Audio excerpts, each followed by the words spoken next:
Mike McLaughlin, Mike Stefanik, and Reggie Ruggiero look for a title as we recap 1989.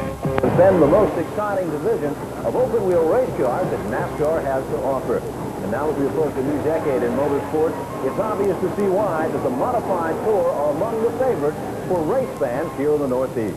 Hello, I'm Ben Dodge, and I welcome you to yet another edition. Has begun at the Martinsville Speedway, and the first event of 1989 would be no exception when it comes to excitement in the competition.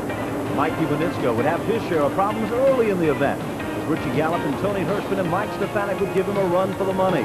But Mike McLaughlin was looking for his second title, and a great way to begin 1989. He'd run at the front of this field, but Richie Gallup would give him a run for the money, as Mikey Winitsko and Jeff Fuller would also give him a run late in the event.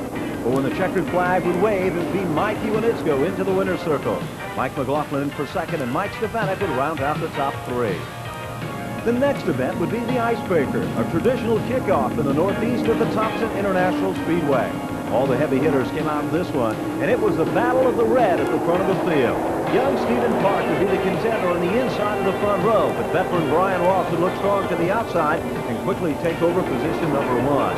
It was Ross in command of the event. Reggie Ruggiero and Jeff Fuller were battling, now among the top 5 cars. But Brian Ross was starting to string it out when suddenly Wayne Anderson would go around. Involved would be Charlie Pastriak and Bo Gunning, and Tommy Bowles with car number 76. Wayne Anderson would head down pit road. George the Duke of Kent was also setting on pit road. But down the back straightaway as the field went back to green, it was now Stephen Park back in command of this event. 5 red cars would run at the front of this field. Impressively, Mike McLaughlin and Reggie Ruggiero would look strong. When suddenly Winitsko would get crossed up, Mike Stefanik was literally up and over and back on 2 wheels with car number 16. Well, Brian, I looked up and I seen Winitsko go against the wall, and he was like completely sideways to the whole pack, and I knew I couldn't go high, so I took a left, and the car just started spinning, and I got over somebody's, I think, right rear with my right front, and just kind of sent me up over the whole pile, which was all right by me, but when I came down, it didn't stay on its wheels, and got over sideways. I guess Ricky Fuller hit me, and it put me back on its wheels, but believe it or not, the car really isn't damaged very badly. But the story of this event would be told when the field would go back to green. Defending Tour champion Mike McLaughlin was now the leader of the pack. Stephen Park had reeled him in, and Tony Hirschman would become factor number 3. But it was Mike McLaughlin who dominated the racing action. And Mike Stefanik, well, he'd return to the competition looking for just the points. But Mike McLaughlin would be the man that would set in the winner's circle, securing his first win of 1989. The Martinsville Speedway would host the first NASCAR Modified Tour event ever televised on national television. It was Jeff Fuller in row number 1 and Mike Stefanik making up the front row. Second row on the inside. More of the heavy hitters of the NASCAR Winston Modified Tour as the field would go to green. Hirschman and Reggie Ruggiero in row number 2. It was Jeff Fuller in command as they would start to string it out. But Jeff Fuller and Mike Stefanik would put on a battle at the front of this field. Challenge was already on. The front 4 cars were stacked together nicely as the field would rumble by. It was still Mike Stefanik in command. Ricky Fuller had moved into second, and Reggie Ruggiero was on a move when Jan Leedy would drop off the pace with car number 25. But it was the Reg who dived to the bottom of Rick Fuller and pick up a spot with car number 44. And Mike McLaughlin, he wouldn't be counted out as he'd move in to take over position number 3. Mike McLaughlin was on a roll when suddenly Mikey Winitsko would spin around and cause havoc off the turn. Jeff Fuller would be involved with car number 21 while running up front in the competition. That scramble here, Winitsko's hope of making it 2 at Martinsville had suddenly ended. And Jeff Fuller, another day of disaster at the Martinsville Speedway. As the field went back to green, it was still a battle at the front of the field with Mike Stefanik in control when Wayne Anderson would literally cut off Reggie Ruggiero. Back to the front of this field, Tommy Bowles was looking good. And equally as strong was car number 07 when another mix-up would occur late in the event. The caution flag would come out once again, and this time, Jamie DeMeno would be involved with car number 99. When it was back to green, the Reg had reeled in on Mike Stefanik. And Mike McLaughlin was running strong, but not strong enough. As Brian Ross would work into the outside, then tuck it back into the inside, it was Stefanik who'd have clear sailing to victory lane. Mike Stefanik would secure the win, but the battle was on for second, and at the wire, it was McLaughlin by inches over flying Brian Ross. But Stefanik would share the limelight and visit victory lane. No, it wasn't as easy as it looks. When Reggie's behind you, nothing's easy. He's really a good competitor, and he run right on our bumper the whole race. Motor ran hot most of the race. I'd back off like 3-4 car lengths, try to let it cool off. It would cool down to probably 200, 210, and I'd go back racing again. The last probably 20 laps of this race, temperature was pegged. It was really slowing down going on straight. It was smoking a little. The fourth stop on the NASCAR Winston Modified Tour was at Jennerstown Speedway in Jennerstown, Pennsylvania. And the veteran of the Modified Tour, Reggie Ruggiero, would dominate the racing action. A surprise for second was Eddie DeHaan, and third went to Mike Stefanik. Fourth, Jamie DeMato, and rounding out the top five was Satch Worley. Doug Heveron would finish in the sixth spot, seventh Jeff Fuller, followed by Ricky Fuller, Bo Gunning, and Tommy Bowles.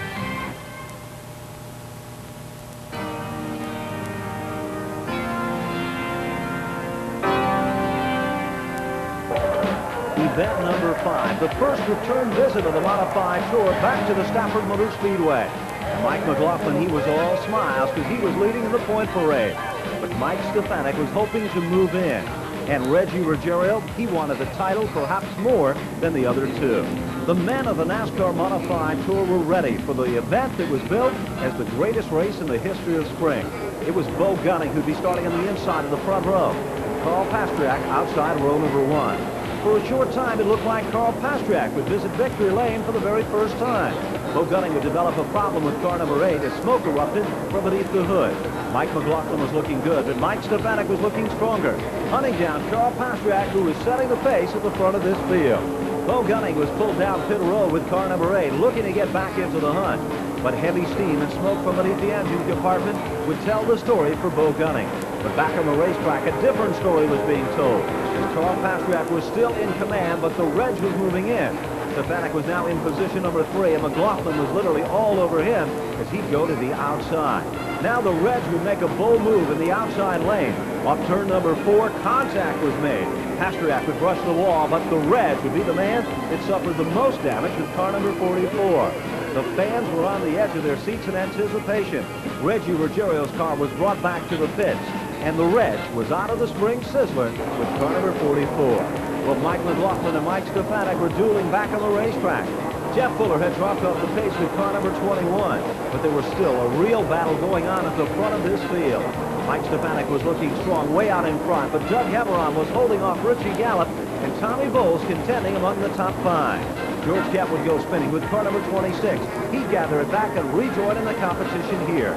But Mike Stefanik was the star of this show, and Mike McLaughlin would hunt him down, but Stefanik would be the man that would visit Winston Victory Lane. After 5 events, it was Mike McLaughlin, the defending champion, who was setting in the number 1 spot. But already, the points were starting to close up as Mike Stefanik and Reggie Ruggiero were moving in.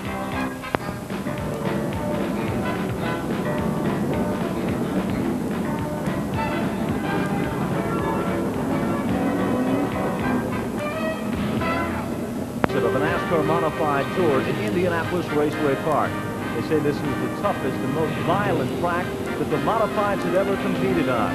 It was so tough on tires that 17 cars out of the initial competition. Mike McLaughlin was the man that dominated the racing action at the front of the field. But even early in the event, the tire story was about to be told. And even at turn number 2, the first tragedy of the event would be Eddie DeHaan, who would cut a tire and spin. Rick Fuller, with no place to go, would make heavy contact, taking the 2 out of the competition. When things get gathered back, the story was then told at the front of the field once again. Another tire would be cut. Tom Baldwin would go spinning with car number 7. Jeff Fuller would also be involved with the 21, as several other cars would be involved in this mix-up in the early laps. Among them, Mike Stefanik, the point contender. Then it was Kenny Schrader, who was running strong for a while, when Tommy Bowles would cut a tire with car number 76. Mike McLaughlin was still at the front of the field when Tony Hirschman would go around with car number 1. Mikey Winitsko and Carl Pastriak would also be involved as the 2 would go spinning. Mikey Winitsko was now setting on pit road, and so wasn't Mike McLaughlin, who was looking to return to the hunt and get back to the front of this field. McLaughlin was on a roll to the inside. Hirschman was in command. Then suddenly more mix-ups would occur on the racetrack. This time, the casualty and victim would be Doug Heveron with car number 3. And smoke would erupt from the Schrader automobile as McLaughlin was now running to the front of this field. Jen Kowiak had reeled in on George Kent when Hirschman would go around in the battle for position number 2. It was Mike McLaughlin way out in front, but Hirschman was reeling him in the final lap of competition. It was Mike McLaughlin into the winner's circle. The action then shifted to the Oswego Speedway. And in this event, it was Tony Hirschman with car number 1 who pretty much dominated the racing action right down to the wire. It was Hirschman in the victory lane over Reggie Ruggiero and Tony Jankaliak. At the Waterford Speed Bowl, it would be the first visit ever of the NASCAR Winston Modified Tour. All the best came out for this one, and the fans seemed to really enjoy it. But initially, as the field went to green, problems developed as Tony Hirschman would drop off the pace. Then suddenly, Ed Blenke Jr. and Mikey Winitsko would come together. John Anderson down through the center of the infield, and that would send a shock back through the field. The field was brought to a red flag situation. Winitsko's day had suddenly ended as he would walk back to the pits. But it was Mike McLaughlin and Mike Stefanik in row number 1.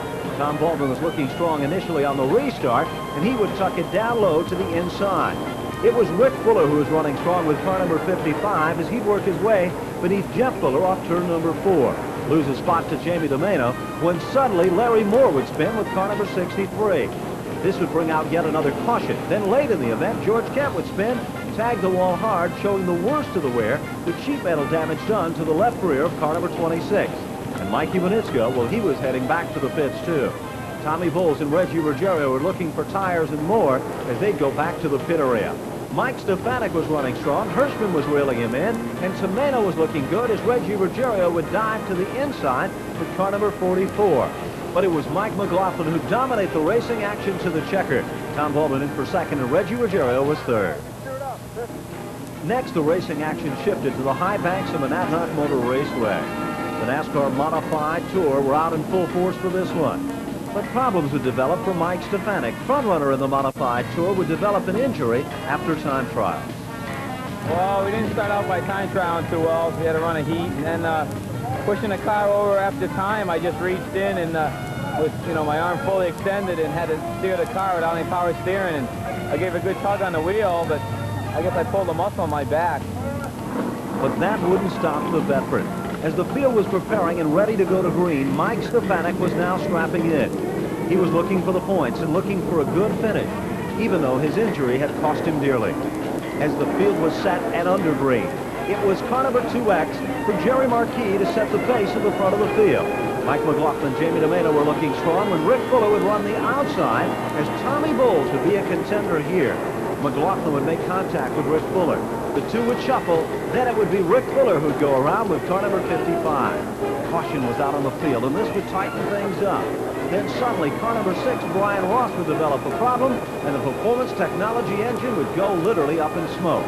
It was Reggie Ruggiero who was running strong and getting dialed in to take over position number 1. Stefanik was on a roll, showing no signs of the injury, when suddenly Mike McLaughlin would loop it and literally go up in smoke with car number 12. But the Reds would hold on and set in the winner's circle at the high banks of Monadnock.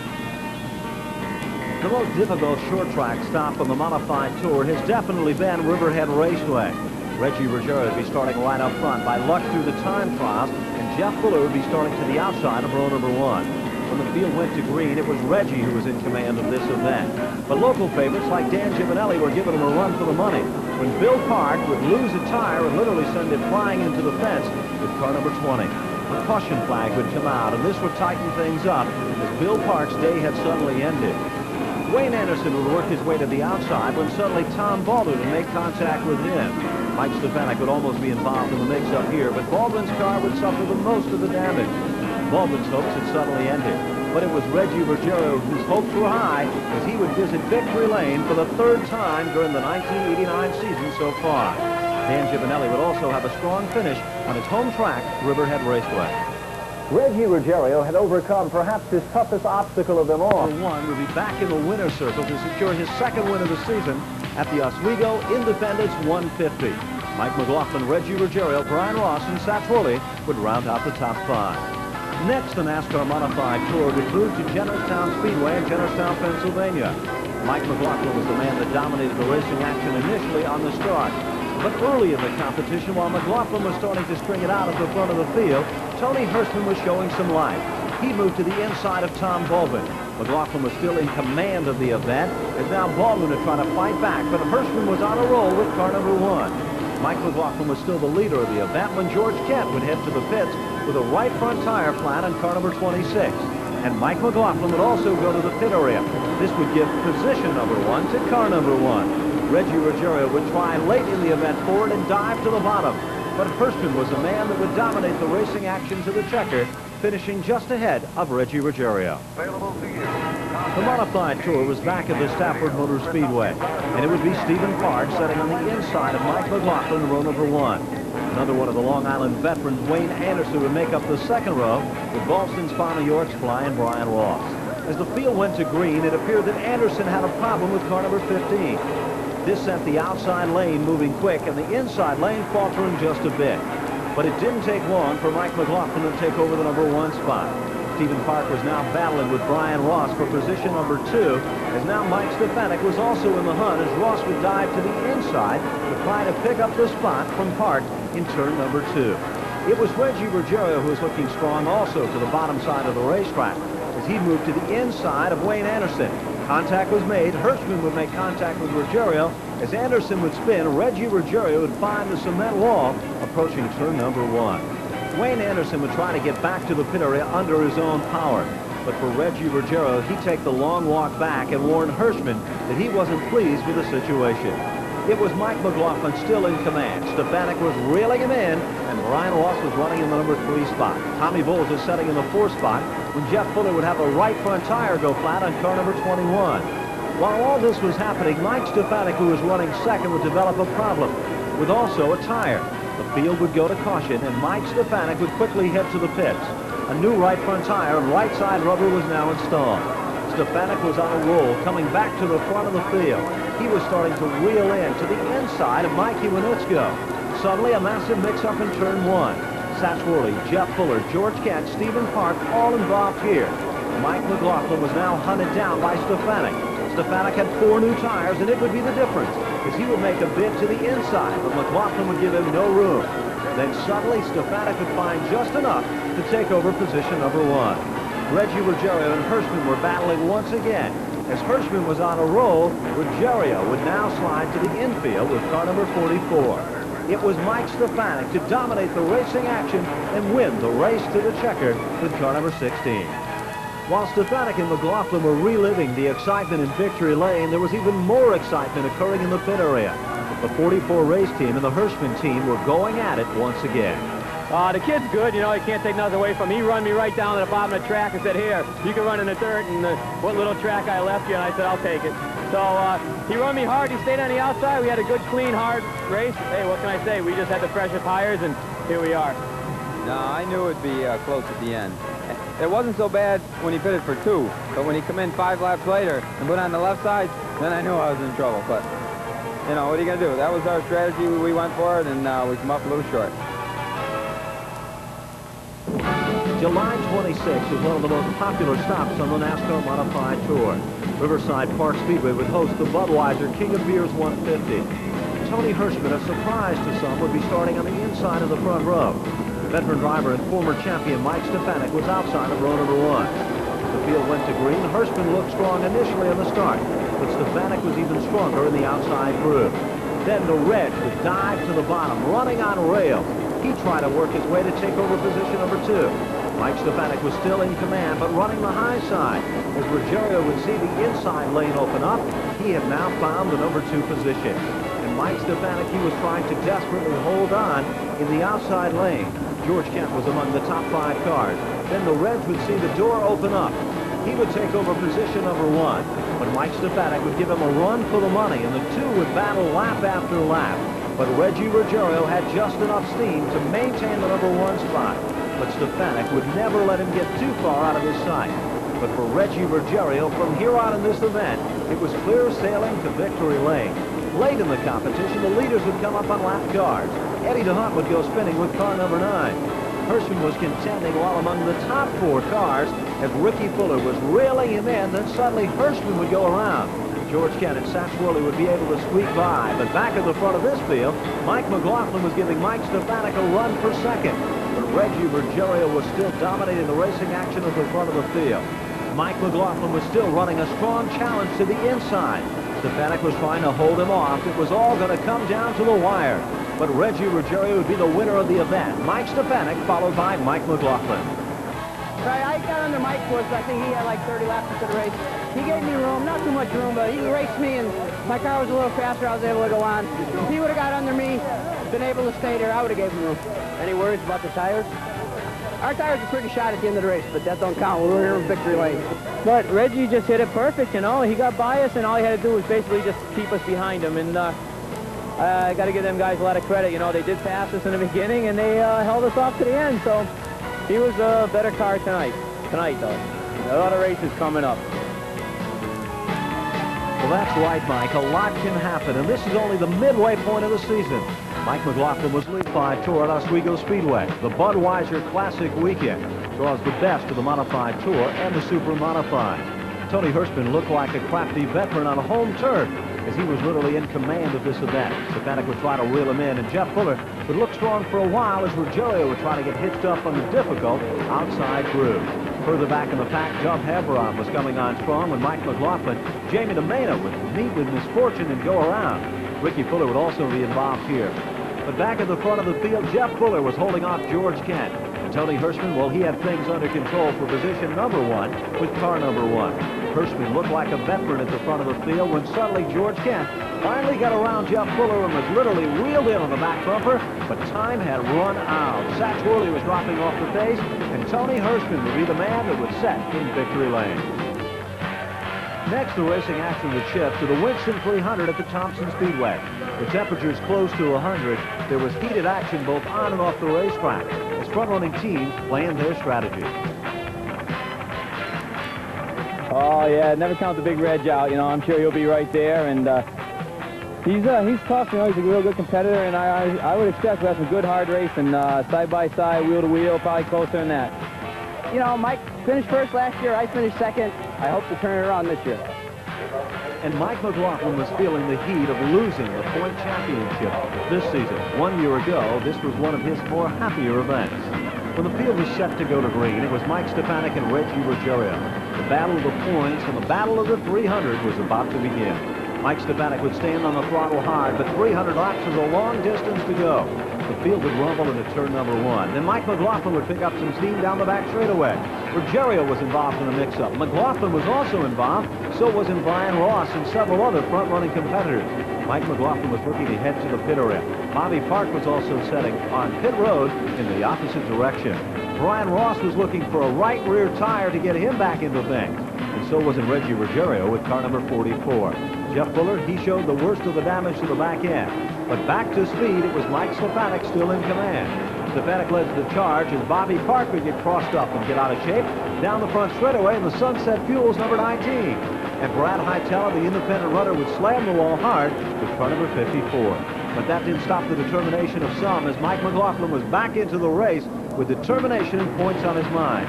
Mike Stefanik pitted early in the competition. Right side rubber would be the story. Stefanik, like Mike Iwanitzko, would also be in search of position number 1. Back towards the front of this field, Reggie Ruggiero was trying to get dialed in. Independent runners like S.J. Avanson and Dwight Jarvis were looking good.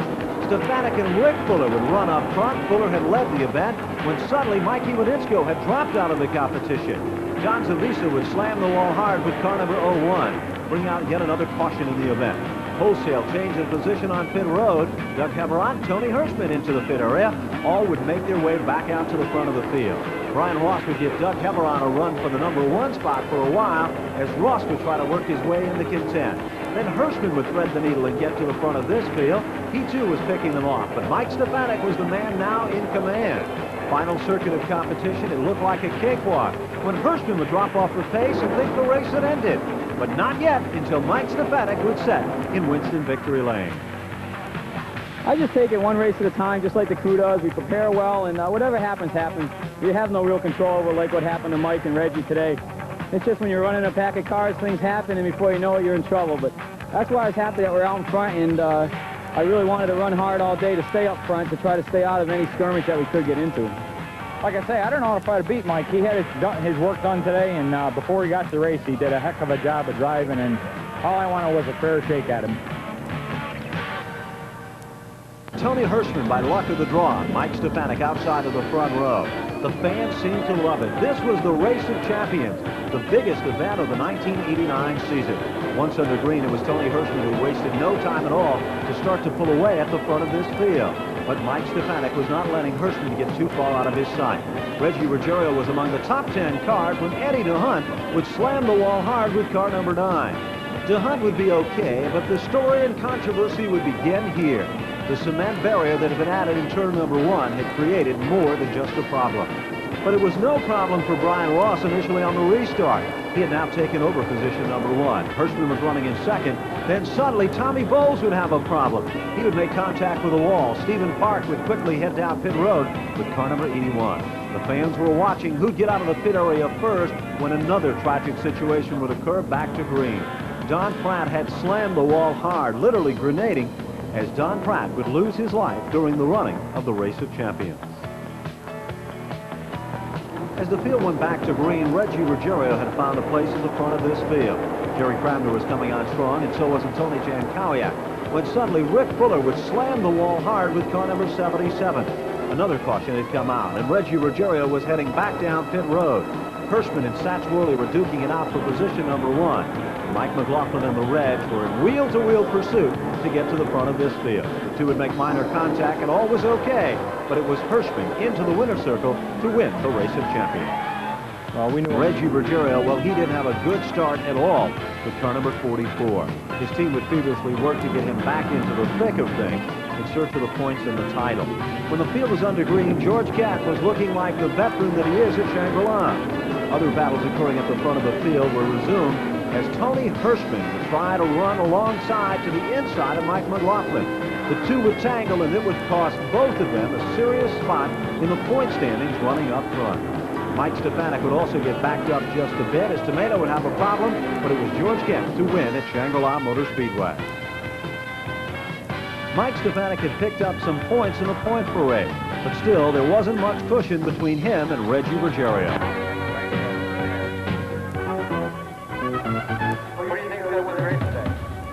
Welcome back to Race Week. Well, now it's time to take a look at the final 3 events of the season. Now remember, Mike McLaughlin sat in the number 1 spot at the start of the year. He moved into position number 2, and now he sets in the 4th spot, just out of the top 3. Mike Stefanik is currently leading. Reggie Ruggiero is running in 2nd, and Tony Hirschman is setting in a strong 3rd. Next, we'll move to one of Reggie Ruggiero's favorite stops, the Stafford Motor Speedway. And there's no question about it, his credentials run high there. We'll watch for Ruggiero to move in on Stefanik as the Stafford Motor Speedway is coming up next. It was time for the Coca-Cola Fall Final, a picture-perfect day for modified racing. The mighty NASCAR Winston Modified Tour was out in full force as the Coors Extra Gold machine was looking to pick up some of those points that he earlier lost in the season. The in-car camera would show the excitement before the competition actually began, as the mighty Modifieds were ready and under green in turn number 1. McLaughlin was trying to get to the front of the field when suddenly he'd develop a problem and drop off the pace. Mad scramble, but McLaughlin was now heading back to the pits while Reggie Ruggiero and Brian Ross were duking it out at the front of the field. Ross was trying to hold on to the lead. The Reds was looking strong to the inside. Suddenly, Richie Gallup would be involved in the skirmish. Eddie DeHunt would be involved, and Brian Ross would head down pit road with car number 69. And Reggie Ruggiero, he too was getting right side rubber. Tom Bowles was running strong for a while. Brian Ross was looking just a little bit stronger as he would take back position number 1. Bowles would reel him back in, and Reggie Ruggiero and Hirschman now were battling among the top positions too. It was the Reds who would dominate the racing action to the checker. This racetrack sort of owed us one for the beginning of the year. I ran 2 races here and crashed out of both of them, and our car was super fast then. Today we just had the right setup. When we pitted for tires, our car was coming to the front. The win in Pocono, not a second here. We just got to keep chopping away at it. They said Mike McLaughlin had problems today, so they say it's down basically on their 3-way run for the title now. And I don't wish no bad luck on nobody, but that's what it's going to come down to. We've got to finish them all in the front, and can't do much better than second. Only 1 spot. Here it would end at Thompson Speedway. Well, we got to be a little careful. We got to finish this race. That's top priority. We got a little bit harder tire on the car. I think we're going to be in pretty good shape. I'm looking to finish right up front. Yeah, I'm glad we're starting ahead of them today. If everything goes our way, I don't think we're going to be pitting. Hope to stay out front. When the field would go to green, Jeff Fuller, who'd surprised folks with a record-breaking time, had already started to pull away at the front of this field. And early in the competition, Brian Ross, after installing his second engine, would develop a problem and drop off the pace. Mike Stefanik was quickly into the pits for tires, but when he would return, the problem would be smoke from beneath the hood of the car. A leaky gasket would cost him the points. But Jeff Fuller would be into the winner's circle. A season's worth of work had ended with success and a big victory at Martinsville. Go to green, it was Tony Hirschman, by luck of the draw, starting in that front row. As the field would go to green, George Kemp would try to give him a run for it on the outside. Into turn number 1, it would be a battle for the lead, but Hirschman was well in command. Ricky Fuller would run over a piece of debris on the racetrack, and so would Reggie Ruggiero. For Ruggiero, that would be a costly situation. Reggie Ruggiero was heading down pit road. He was hoping to be up front and leading this event at this point.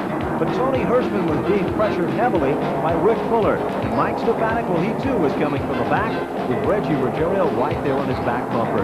The battle of the points on the title was coming to the closing phases of 1989. Hirschman was in the winner's circle. Mike McLaughlin was in for second. And yes, Mike Stefanik had secured the title. Them guys just didn't spin his back far enough. I did what I had to do, win the race and get as many points as I could. But them guys just ended up 4th and 5th, and, you know, I wasn't good enough. He drove by me when I was smoking last week, and he realized, hey, a lot of this is luck, and we're both real super competitors, the crews. We're going to go up to the clubhouse, and we're going to have a good time. They'll be there. Ruggiero was second with 39.35, and for Tony Hirschman, 39.21. Mike McLaughlin in 4th at 37.96, and Jamie DeMato in 5th with 34.56. 6th through 10th, Tommy Bowles, 34.09 over George Kemp, 33.67. Doug Heveron, 33.50. Tom Bolden, 32.70. And Rick Fuller, 30.